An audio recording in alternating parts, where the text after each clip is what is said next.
Estamos iniciando mais um programa Fentech TV e temos a satisfação de receber em nossos estúdios o Dr. Amadeu Garrido de Paula, que é advogado, constitucionalista, especialista em Direito Coletivo do Trabalho e consultor jurídico da CNPL, Confederação Nacional das Profissões Liberais.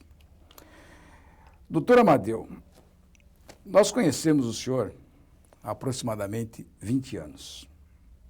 Além de ser advogado trabalhista, mais conceituado no país, agora está iniciando uma nova fase em sua vida, quer dizer, um livro, Universo Invisível. Então, nós gostaríamos que o senhor falasse sobre esse trabalho, de onde surgiu a ideia ou a inspiração para escrever esse livro, né, que eu gostaria de estar mostrando aqui, o livro do Dr. Amadeu. Ok, doutor Amadeu, então fale um pouco para nós como é que surgiu essa ideia, fazer esse belo livro que li algumas poesias, mas folhei ele inteiro. Muito bonito o livro, muito especial. Muito obrigado, Wilson. E eu queria dizer que o direito do trabalho, o direito coletivo do trabalho, é um dos ramos da ciência jurídica que mais deixam fatigados os advogados. São ramos especialmente sensíveis, é a luta entre o capital e o trabalho.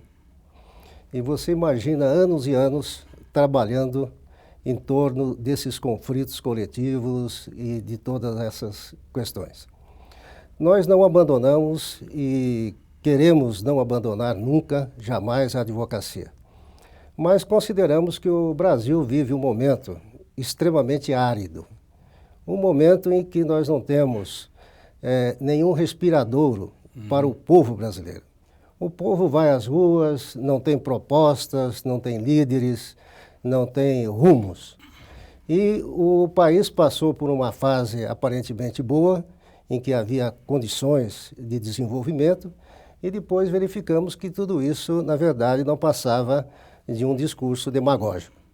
Hoje nós estamos numa situação extremamente difícil, na América Latina mesmo, nós temos comparativos negativos, e o povo não pode viver só do protesto. Ele deve protestar organizadamente, de forma culturalmente ordenada, mas o povo precisa também ter as suas escapatórias.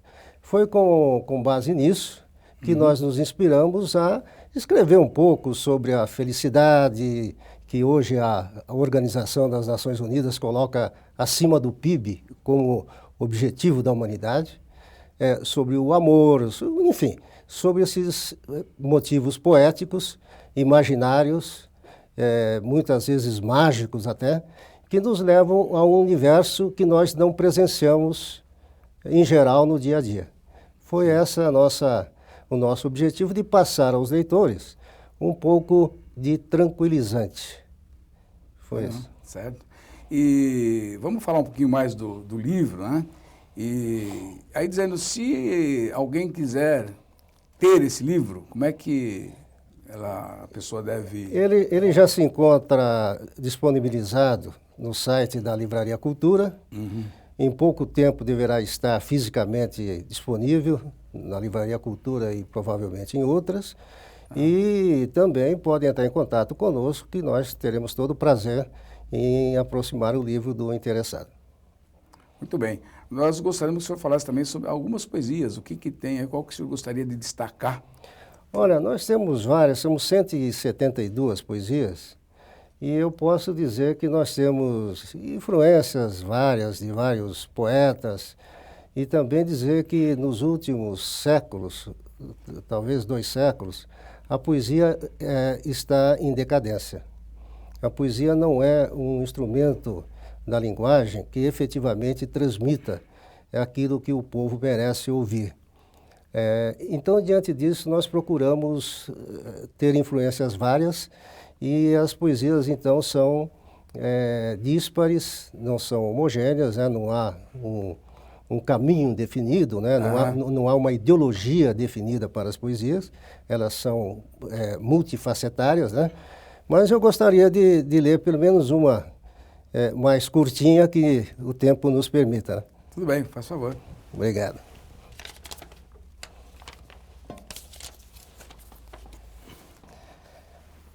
O nome da poesia é Memória. Memória. Não há caminhos e tampouco verdes. A memória é o ninho dos pássaros das tardes. Não há esperanças vãs. A memória traz o outrora, o presente das manhãs, que já se foi na aurora. Lembro de seus olhares, de seus sorrisos inescrutáveis, como a lembrança dos mares e de suas ondas intermináveis. Não há passado, presente ou futuro. Tudo é simples e mera passagem, de um tempo ilusório, frágil e obscuro. Só consigo recordar a sua imagem. Ah, muito bem, muito bem. Falando aí com os telespectadores, esse programa pode ser visto através do nosso site, né, fentech.org.br, e também no YouTube, nas redes sociais. E aquele que quiser adquirir o livro, né, nós vamos estar fornecendo aqui o endereço e os dados de onde tem essa poesia lida pelo Dr. Amadeu. É uma das 172 poesias que compõem o livro. Muito bem, vamos para um pequeno intervalo e voltamos a seguir entrevistando o Dr. Amadeu Garrido de Paula.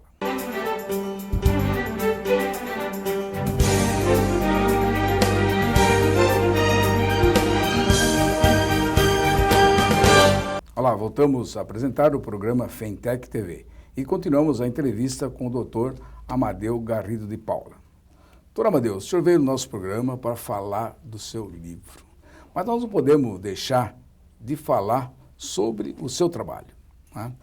E sabemos das ações vitoriosas, né, do senhor, e nós gostaríamos que o senhor falasse um pouquinho sobre a unicidade sindical, a importância da unicidade sindical.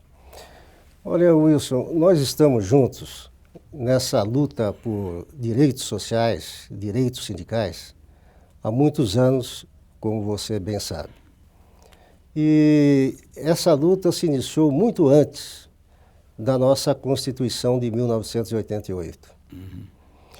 Havia lutas por conquista de cartas sindicais.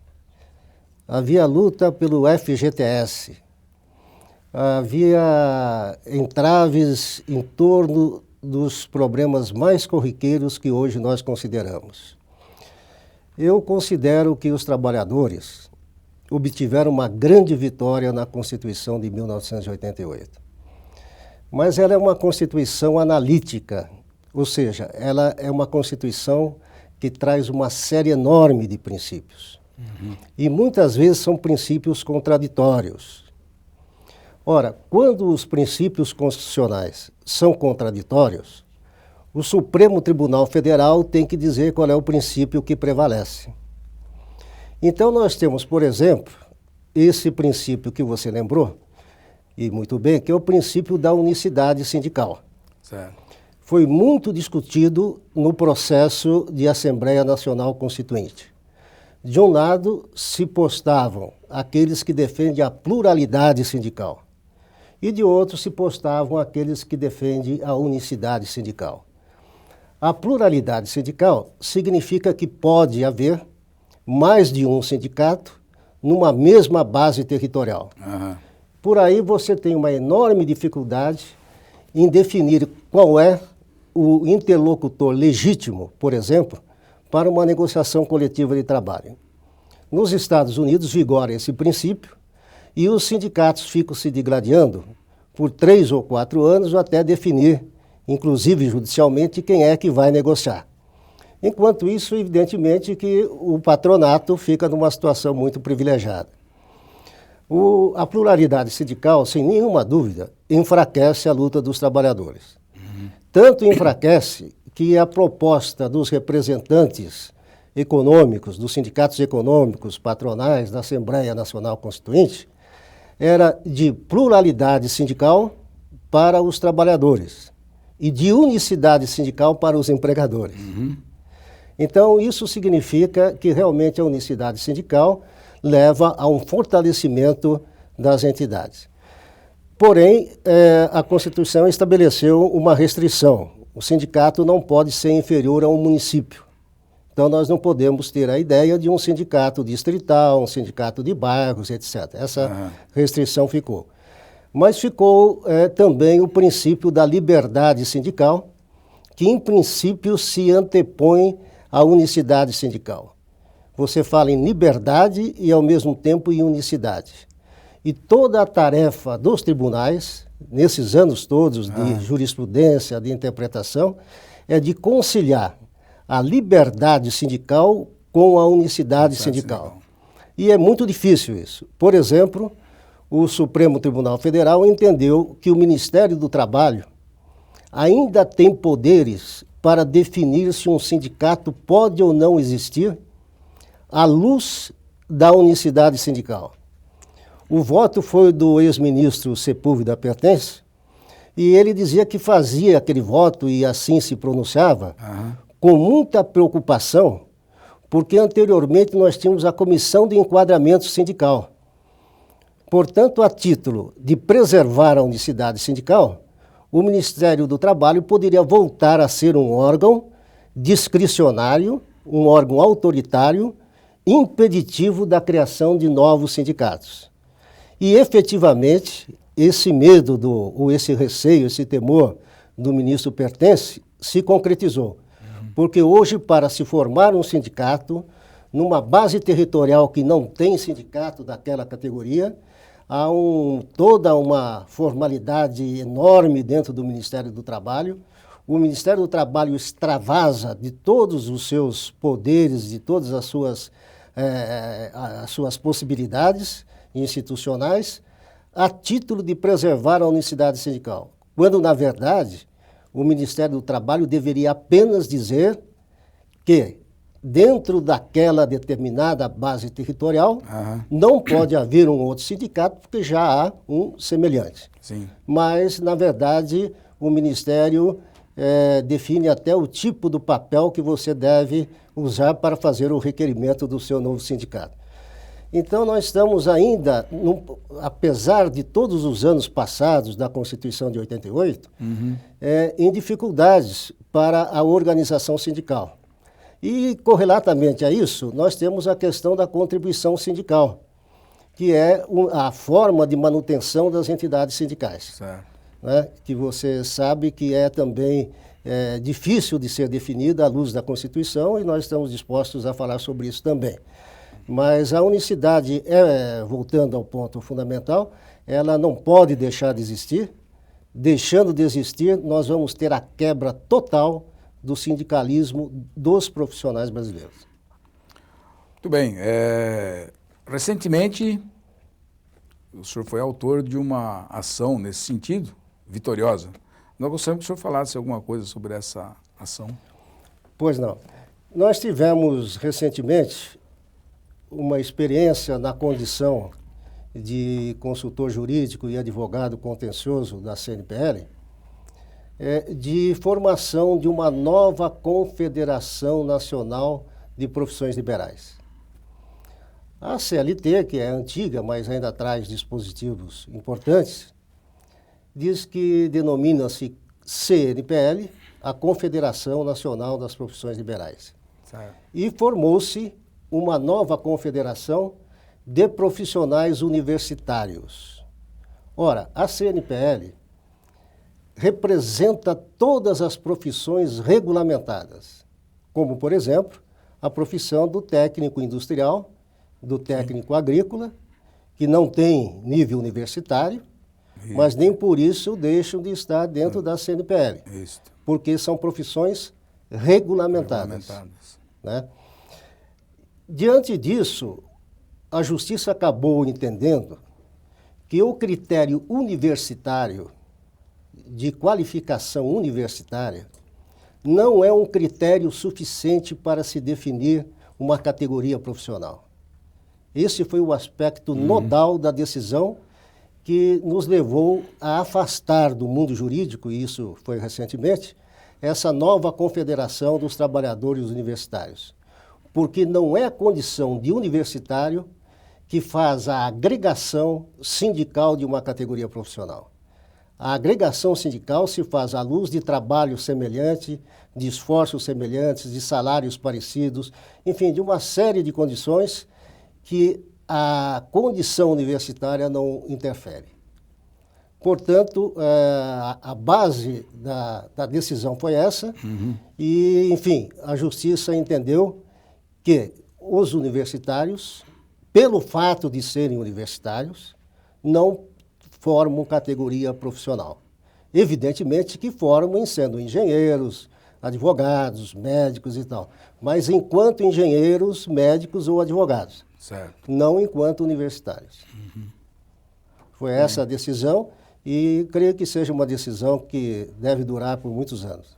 E também eu acho que nesse momento ela vem confirmar e colaborar em futuras entidades que façam coisa semelhante, né? Ah, sem dúvida, essa matéria foi extremamente discutida no Tribunal Superior do Trabalho, em 4 recursos no Tribunal Superior do Trabalho, com a sua composição plena, de modo que formou uma jurisprudência extremamente sólida, extremamente forte, certo, né? Que não vai ser alterada, no meu modesto entendimento, num período de 10 anos. A menos que o tribunal sofra uma modificação substancial e tudo se reformule.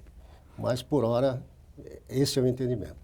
Muito bem. Nós queremos aproveitar a oportunidade também e o senhor dizer um pouquinho o que o senhor está achando dessa nova medida provisória, a 680, essa que fala do emprego, de diminuir o salário, ter um acordo, diminuir o salário para manter o emprego. Olha, Wilson, em princípio, eu sou contrário a toda e qualquer medida provisória que efetivamente não seja determinada por relevância e urgência.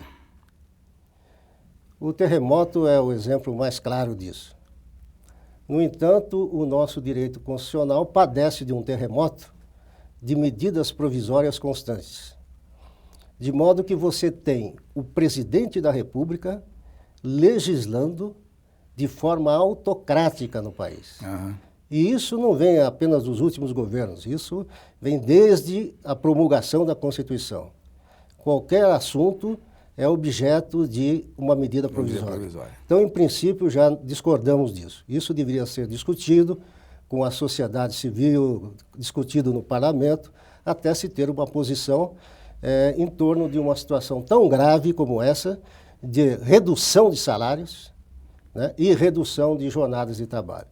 Por exemplo, ela tem um pecado capital, essa medida provisória, quando diz que os empregados são representados somente pelos sindicatos das categorias profissionais preponderantes. As categorias diferenciadas, que nós chamamos de diferenciadas, que são os técnicos industriais, que são os profissionais liberais, não participam da decisão de baixar salários e reduzir a jornada de trabalho. Apenas as categorias, os sindicatos, por exemplo, de metalúrgicos, que formam as categorias denominadas preponderantes. Isso é uma inconstitucionalidade flagrante e nós estamos no Supremo Tribunal Federal, em nome da CNPL, para que essa não oitiva desses sindicatos legítimos seja afastada. Mas são medidas de tentativa de contenção da economia, de severidade na condução dos gastos públicos e dos gastos econômicos, que são produto, na verdade, de uma gastança indiscriminada, incriteriosa, sem método dos últimos governos. Muito bem, doutor. Vamos a um pequeno intervalo?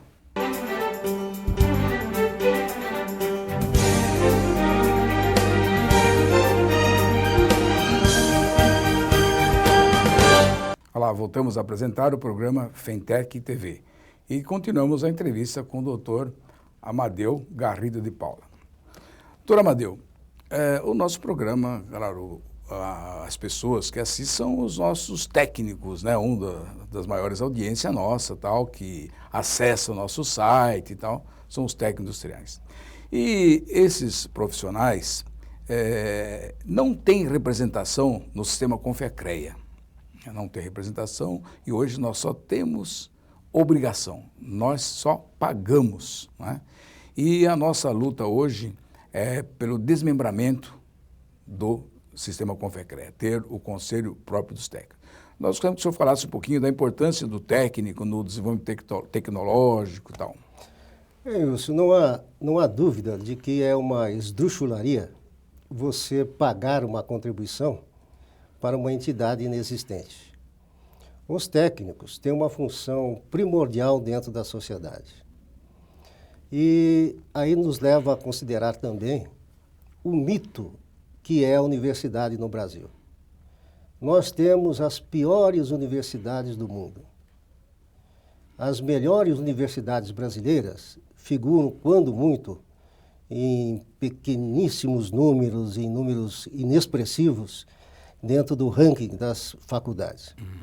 As escolas técnicas têm um papel importantíssimo dentro da sociedade, porque propicia a realização de atividades que os universitários não poderiam realizar ao custo do empregado para o custeio dos técnicos. Portanto, a sociedade brasileira é que ganha, é que tem as suas vantagens com a qualificação dos técnicos. E nós temos escolas técnicas de alta qualidade e até pouco tempo nós tínhamos um interesse aparente do governo pelos técnicos. No entanto, aparece a figura do Conselho Único dos Engenheiros, e ao qual os técnicos estavam agregados. Ou estão, né, ainda? Ou estão agregados ainda, mas sem nenhuma expressão, sem nenhuma representatividade maior.